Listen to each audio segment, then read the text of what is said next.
So I've been wanting to make this video for a while on my Triumph Scrambler 1200 XC. It's about my mods, and I feel like I finally have this bike complete. I absolutely love this bike, even in the stock form. I stated in my review video of this bike. I think this is the best looking scrambler you can get out there. I mean, we gotta agree, Triumph does scrambler the best, but the bike is not perfect off the showroom floor, at least for me. And when I do these reviews of my mods, understand this is for my ride style. Yours may be completely different. So take some of them with a grain of salt if you may, and hopefully some of these mods help you out. The first mod and most important mod on this bike, for me at least, was a windshield. Right here, I have the unit garage. This is the extra large one. I did a whole standalone video on this windshield. It's just when you get this bike stock, again, there's nothing right here. It's not even talking about the finished look, but the wind blockage. I'm used to big ADV bikes and everything, and there's no wind blockage on it. Some people may love that. We all know motorcycles, we love the wind, but I don't want to get beat up by the wind and feel like I'm getting torn off the bike. Now, when I purchased this bike, this Dart windshield was on here. Little small one, definitely looks cool. I like the look of this one. Takes the basic wind off your chest and kind of blocks your instrument panel right there. I really like this one. This is probably the best looking one out there. I also went and picked up the Triumph. This is the one actually from Triumph, their touring screen, which is a pretty good height, but it's pretty thin. So you're still getting beat up on the sides a little bit. Then, of course, I went with the unit garage one. This one's big. I wouldn't say it's massive. If you look at it from the sideways, it's pretty nice. Look at it from the front. You know, I do agree the smaller one looks the best, but this one, it doesn't look bad. And oh my gosh, it serves such a great purpose. It just takes some of that wind off the side, definitely wind off the top. You still get some wind on the helmet and everything. It doesn't block everything. But wow, this is an amazing mod for this bike. Now, the next mod I did on my Scrambler almost made just as much of an impact as that windshield, which was just game-changing and transformed the bike.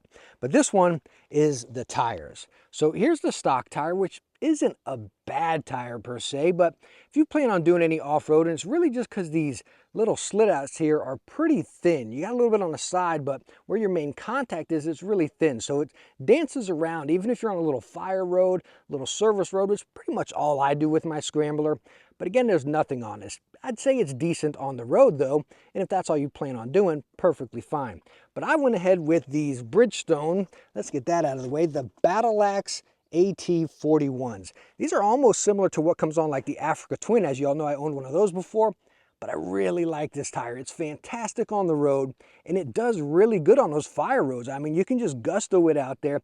It digs in, catches on. As far as life, I might have like, I don't know, 500 to 700 miles on these, and the majority of the time I am on the road, and I absolutely love them. They're a little expensive, but highly recommend them. But the funny thing talking about the tires and being more off-road capable, like I did want to put my Bridgestone Battle Axe AX41s on. Their big knobbies. It just gives it that cool Scrambler, just like rough type of look, which is what I wanted to do. But I mean, me personally, I got this bike to keep me off the trails a little bit. This is the bike I picked up after my accident when I totaled my Triumph 900 Rally Pro off the side of the mountain and broke my ankle. Luckily that was it, but that's why I got this bike, to kind of tame me down a little bit, you know, and that is what it did. But even other than that, even when I get on like a service road or a little dirt road, I'm like, I'm kind of nervous. The bike is too gorgeous for a pebble to come up and ping it. And I know that sounds bad, right? Like, you know, the Scrambler, I don't know, is it meant for off-roading, you know, but I just don't want to get it dirty. So I don't take it on group rides. I don't want a rock coming up and dinging that gorgeous gas tank or something, you know? So I don't know. That's just me. I think the Scrambler is gorgeous, and I want to keep it that way. The next mod we're going to talk about are my fog lights. And you know, I might as well talk about my little headlight cover here.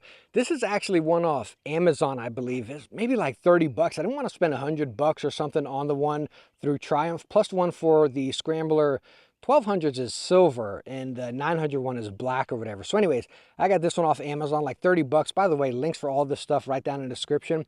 But I think this one looks really good. It just connects in there, over there, and let's be honest, it's really just for looks, you know, and I think it gives it that good, just again, kind of old school type vibe. But anyways, talking about my fog lights over here, these are actually not spotlights, but more floodlights. And you see I got them angled out a little bit because the headlight covers the front.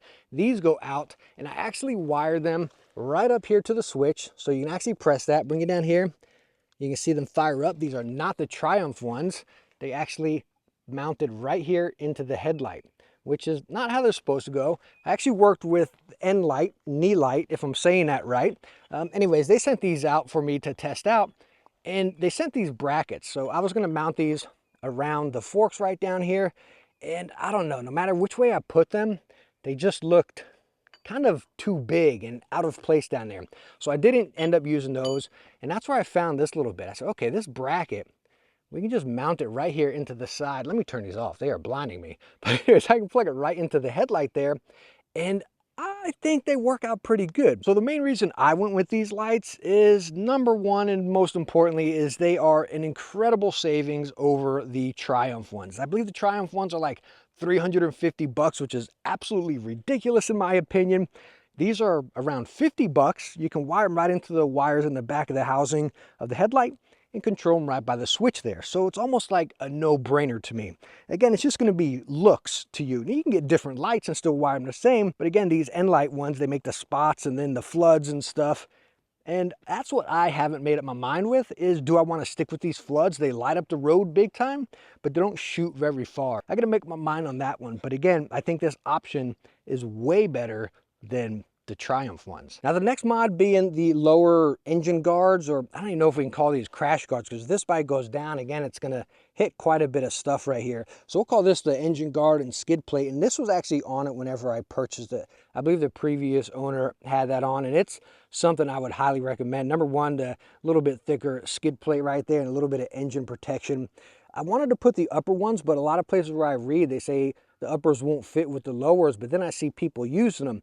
If you know a way or one that can use the lowers with the uppers, please let me know down in the comments, because I think the uppers would do a pretty good protection here if it ever went down. But golly, hopefully this beauty never goes down. Now this mod is, again, something that I need and love doing on all of my bikes. I love luggage or just storage, so I know I have what I need. I don't just ride around town for a quick 30 minutes or run to the store. I like going for long rides, and I want to make sure I have what I need, or a drink, or space to put something. If I find I want to pick something up or throw my jacket, I just want to have space and have what I need. I even do it on my smaller dual sports, right? But anyways, looking at this rear case, I really like the look of it. It's kind of, again, got that retro vibe. It's not like smooth or anything. It's just, I don't know, it looks like kind of classic vibe. It's hard case, attaches right down here on the Hepco Becker rack. It'll work on any rack, but it mounts right into there, and then we can pop it open. As you see, it locks onto the rack and then locks up here as far as closing it as well. As far as inside, a couple pockets. This is one of those cheap ones off Amazon. I believe I ordered the smaller one. I'm not sure about the size. Again, links will be down in the description. But in here, I usually leave tools, couple straps, extra cables, some drinks, and then some tire slime in case I ever need it. Again, this never comes off the bike here, so it just has the stuff I need. It's waterproof. Seal it down, lock it. And again, if you're staying somewhere, you got some lockable storage that someone will not be able to get off. Now on the other side, we have the Hepco and Becker. This is, if we can see, you can see it's on that C clamp right back there. So you can unlock this right there. You can unlock it and actually take this off as well. But I also never take this off. It's really cool. It's kind of got this rubber bit out here, little molly panels on the front and the back if you want to put like a gas bottle or something. And then this comes over and latches. But anyways, you can pinch that. It rolls up. It's waterproof. And then just inside. And I have nothing in here, but it works really well. Like if I go to the UPS store, as you can see in there, throw a package in there and I can just fit what I need. This is kind of stuff I'm not really worried about. This is my essentials that I'm locking in there. And why I really like these is I don't have to put a tank bag, which I usually always use a tank bag on my bikes. But when I put one on here, I noticed little abrasion marks getting there, and I didn't want to do that because oof, it's just gorgeous. Plus the tank bag covered up the gorgeous tank. So those two bags are a must. But I also put up this. Oh, I can't get past it. Let me turn the handlebars here.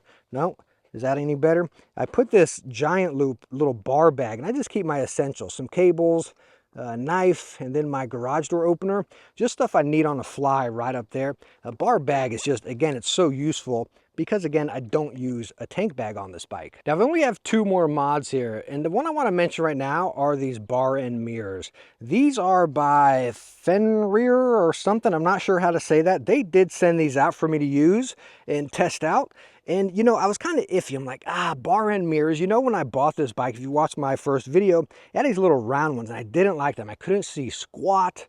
I just didn't like them. So I went back to the stock ones, and the stock ones the stock mirrors with the windshield definitely gave it a little bit of a paw type of look, you know. So I went with these. They got the machined aluminum on the back, and then the back here. They fit really nice, and I don't know if you can see right here, but they're really nice. So the regular circle would probably be like right there. So you got this extra 1.5 inches out here, and you see everything behind you. I'll give you that back view.